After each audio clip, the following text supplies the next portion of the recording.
ராஜயோகம் டிவி நேர்கள் அனைவருக்கும் வணக்கம். நான் சுகன்யா உங்களோட இணையிறது. நம்ம ராஜயோகம் டிவியில் ஒவ்வொரு நாளும் ஒவ்வொரு ஆன்மீக தகவலை தெரிஞ்சுட்டு வரும். அந்த வகையில் இன்னைக்கு ஆன்மீக தகவலை எடுத்து சொல்றதுக்காக ராஜயோகம் டாக்டர் கே ராம் சார் நிகழ்ச்சியில் இணைகிறாரு. அவரை வெல்கம் பண்ணிடலாம். சார் வணக்கம் சார். வணக்கம் சார். நம்ம ஆன்மீக தகவல் நிகழ்ச்சியில் ஒவ்வொரு ஆன்மீக தகவலும் ரொம்பவே உபயோகமாக இருக்குது அப்படின்னு தொடர்ந்து வரவேற்பு வருது சார் நமக்கு. ஸோ அந்த வகையில் கிரகத்தினுடைய பலன்களை நீங்கள் சொல்லிட்டு வரீங்க. அந்த வகையில் கேது பகவானுடைய கிரகநிலை பற்றி சொல்லுங்கள் சார். அதாவது ஒவ்வொரு நவ கிரகத்துக்கும் ஒவ்வொரு விதமான ஆதிபத்தியம், ஒவ்வொரு விதமான காரகத்துவம் இருக்கிறதாக கடந்த நிகழ்ச்சியில் தொடர்ந்து தெளிவாக அதே சமயம் உறுதியாக பார்த்து வந்திருக்கிறோம். அந்த வகையில் பார்க்கும் பொழுது கேது பகவான் ஞானகாரகர் அப்படிங்கிற ஒரு ஆதிபத்தியம் இந்த கேது பகவானுக்கு இருந்துகிட்டு இருக்குது. ஒரு மனுஷாளுக்கு ஆன்மீக சம்மந்தப்பட்ட விஷயங்களில் நாட்டம் ஏற்படுவதற்கு இந்த கேது பகவான் அனுகிரகம் தேவைப்படுது அப்படிங்கிறது உண்மையாக இருந்துகிட்டு இருக்குது. ஒரு மனுஷாளுக்கு விஞ்ஞான ரீதியாக சாதித்து காட்டுவதற்கு கூட இந்த கேது பகவானுடைய ஒரு அனுகிரகம் தேவைப்படுது அப்படிங்கிறது உண்மை.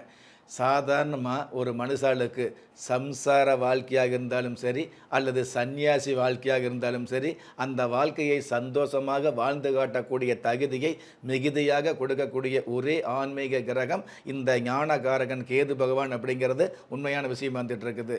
எல்லாவற்றுக்கும் மேலாக பொதுவாகவே சொல்லுவாங்க இல்லையா, அதாவது உங்களுக்கு மோட்சம் கிடைக்குமான்னு சொல்லுவாங்க இல்லையா, அந்த மாதிரி நீங்கள் மோட்சத்துக்கு போவீங்களா அப்படிங்கிற விஷயத்துக்கு பதில் தேடணும் அப்படின்னா அதற்கும் இந்த கேது பகவானுடைய ஆதிக்கம் தேவைப்படுது. நம்ம மரணம் அப்படிங்கிற தருணத்தை அடைஞ்சதுக்கப்புறம் மோட்சத்துக்கு போகிறோமா அல்லது வெளியூர் போகிறோமா அல்லது வெளிநாடு போகிறோமா அப்படிங்கிறது கேள்விக்குறி. ஆனால் வாழுகிற காலத்தில் நல்ல வாழ்க்கையை, வாழ்க்கையில் கூட நல் வாழ்க்கையை வாழ்ந்து காட்டக்கூடிய தகுதியை கொடுக்கக்கூடிய கிரகமாக இந்த கேது பகவான் இருந்துட்டு இருக்கிறாரு.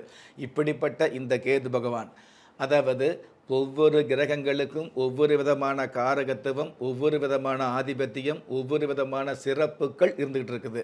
அந்த வகையில் எல்லா கிரகங்களுக்கும் எவ்வளவோ சிறப்புகள் இருந்துக்கிட்டு இருந்தால் கூட இந்த கேது பகவானுக்கு பார்த்தீங்க அப்படின்னா, அதாவது வலிமை அப்படிங்கிற சிறப்பு அதிகமாக வந்துட்டு இருக்குது. சூரிய பகவானுக்கு மேலே சனி பகவான் வலிமை, சனி பகவானுக்கு மேலே சுக்கிர பகவான் வலிமை, சுக்கிர பகவானுக்கு மேலே ராகு பகவான் வலிமை அப்படின்னு ஒவ்வொரு காலகட்டத்திலும் ஒவ்வொரு கிரகங்களுக்கும் வலிமை இருந்துட்டு இருக்குது. ஆனால் நம்ம நிறைய பேர் நினைக்கிறோம் இல்லையா, நவ கிரகங்களில் சனி பகவானுக்கு மட்டும்தான் வலிமை அப்படின்னு நினச்சிட்டு இருக்கிறோம்.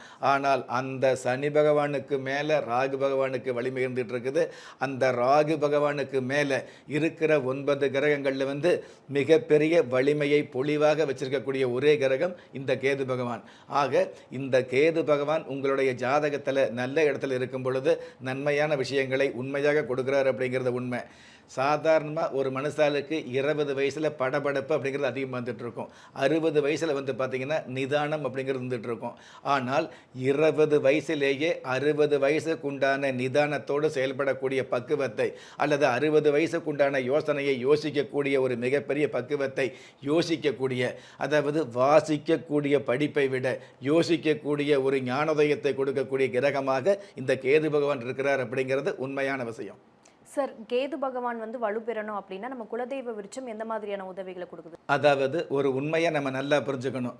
கேது பகவானை வலுவடைய வைக்க முடியாது அப்படிங்கிறது உண்மை. நீங்கள் பிறக்கும் பொழுது எந்தெந்த கிரகம் உங்களுடைய ஜாதகத்தில் எந்தெந்த இடத்துல இருந்துருக்கிறாரோ அந்தந்த இடத்துல தான் இருந்துகிட்டு இருக்கும். அந்த கிரகம் கொடுக்கக்கூடிய பலன்களை நாம் தடுக்கவும் முடியாது, தடுத்து நிறுத்தவும் முடியாது. ஆனால் அந்த கிரகம் கொடுக்கக்கூடிய உலக அனுபவங்களுக்கு மேலே உங்களுக்கு மற்ற கிரகங்கள் கொடுக்கும் இல்லையா, நல்லது பண்ணக்கூடிய அமைப்பில் வேறு கிரகம் இருக்கும் இல்லையா, அந்த நல்லது அப்படிங்கிற விஷயத்தை அதிகப்படுத்தக்கூடிய ஒரு தன்மையை இந்த வழிபாடுகள் அப்படிங்கிறது நிச்சயமாகவே கொடுக்கும். அதாவது எவ்வளவு கஷ்டம் வந்தாலும் கஷ்டம் வாராமல் தடுக்கிறோம் அப்படிங்கிறது உண்மை கிடையாது. ஆனால் அந்த கஷ்டத்துக்கு மேலே அதிர்ஷ்டத்தை வரவழைக்கக்கூடிய பாக்கியம் அதே ஜாதகத்தில் இருக்கும் அப்படிங்கிறது உண்மை. எவ்வளவு கஷ்டம் வந்தாலும் கஷ்டத்தை கண்டு பயப்படாமல் இஷ்டப்பட்டு கஷ்டப்படக்கூடிய மனோபக்குவத்தை கொடுக்கக்கூடிய தகுதியும் இந்த இறை வழிபாடுகளால் நிச்சயமாக இருந்துட்டு இருக்குது அப்படிங்கிறது உண்மை. சாதாரண ஒருவர் ஒரு இடத்துல 5 நிமிஷம் ஒரு பேருந்துக்காக காத்திருக்காருன்னு வைங்களே, அந்த பேருந்து ஒரு 5 நிமிஷம் தாமதமாக வந்துன்னு வைங்களே, அவரால் தாங்க முடியாது. அதுவே அவர் விருப்பப்பட்ட ஒரு காதலியை அல்லது விருப்பப்பட்ட ஒரு காதலனை சந்திக்கிறதுக்காக 4 மணி நேரம் 5 மணி நேரம் நின்னால் கூட அவருக்கு நேரம் போவதே தெரியாது. அப்படிங்கிறது இயற்கை. இந்த இயற்கையோடு சேர்ந்து உங்களுக்கு மிகப்பெரிய நன்மையை கொடுக்கக்கூடிய வல்லமையை இந்த நவகிரகங்களுக்கு மேலே இறை வழிபாடு கொடுக்குது அப்படிங்கிறது உண்மை. அந்த இறை வழிபாட்டில் இருக்கக்கூடிய மிகப்பெரிய நிறைகளை கொடுக்கக்கூடிய அமைப்பு தான் இந்த குலதெய்வ விருட்சத்துக்கு உண்டான மிகப்பெரிய சிறப்பு அப்படிங்கிறத திரும்ப திரும்ப சொல்ல கடமைப்பட்டிருக்கிறேன். எது எப்படி இருந்தாலும் நாம் நல்லா இருப்போம் அப்படிங்கிற விஷயத்தை நங்கூரம் பாய்ச்சி கொடுக்கக்கூடிய ஒரே அமைப்பு குலதெய்வ விருட்சத்துக்கு உண்டான சிறப்பு. Super sir. நம்ம குலதெய்வ விருட்சத்தினால இவ்வளோ அனுகிரகம் கிடைக்கும் அப்படிங்கிறது ஒரு மிகப்பெரிய ஆச்சரியம் சார். நிகழ்ச்சிக்கு வந்து இணைந்தமைக்கு நன்றி சார். நன்றி. நம்ம ராஜயோகம் டிவியை பார்க்குற உங்களில் பல பேத்துக்கு தன்னுடைய சொந்த ஜாதகத்தை பார்க்கணுங்கிற ஆர்வம் இருக்கும். அப்படி உள்ளவங்க கீழே ஸ்க்ராலில் போகிற நம்பருக்கு நீங்கள் கால் பண்ணி அப்பாயின்மெண்ட்டை ஃபிக்ஸ் பண்ணிக்கலாம். ஆனால் அந்த number only for the appointment. நம்ம ராஜயோகம் டிவியில் தினசரி ஒளிபரப்பாகக்கூடிய ஆன்மீக தகவல், தினசரி ராசி பலன், உங்களுக்கான அதிர்ஷ்ட எண்கள், அதிர்ஷ்ட எழுத்துக்கள், அதிர்ஷ்ட நிறங்கள் போன்ற விஷயங்களை உடனுக்குடன் நீங்கள் தெரிஞ்சுக்கணும் அப்படின்னு நினச்சிங்கன்னா நம்ம ராஜயோகம் டிவியை சப்ஸ்கிரைப் பண்ணுங்கள், ஷேர் பண்ணுங்கள். கண்டிப்பாக அந்த பெல் பட்டனை ப்ரெஸ் பண்ண மறந்துடாதீங்க. வணக்கம். திறமை இருந்தும் வறுமையில் வாடுகிறீர்களா? விதியை நொந்து விரக்தியில் இருக்கிறீர்களா? முயற்சிகள் செய்தும் முன்னேற்றம் கிடைக்கவில்லையா? களஸ்திரம் அமையாமல் கவலைப்படுகிறீர்களா? தாய்மையடையாமல் தவித்து நிற்கிறீர்களா? நவரத்தினம் போட்டும் நன்மைகள் கிடைக்கவில்லையா? பெயர் மாற்றம் செய்தும் பிரயோஜனம் இல்லையா? எந்திரத்தை நம்பி மந்திரத்தை சொல்லியும் மாற்றம் கிடைக்கவில்லையா? எண்கணிதத்தை நம்பி எழுத்தை மாற்றியும் ஏற்றம் கிடைக்கவில்லையா? வாஸ்துவை நம்பி வாசலை மாற்றியும் வளம் காணவில்லையா? ஹோமத்தை வளர்த்து யாகத்தை செய்தும் யோகத்தை காணவில்லையா? திரும்பிய பக்கமெல்லாம் திண்டாட்டங்களையே சந்தித்த உங்களை யார் கைவிட்டாலும் ஆன்மீகம் கைவிடாது. ஆம், அண்ட நிழலுமில்லை, ஆதரிக்க யாரும் இல்லாதவர்களை குலதெய்வம் கைவிடுவதில்லை.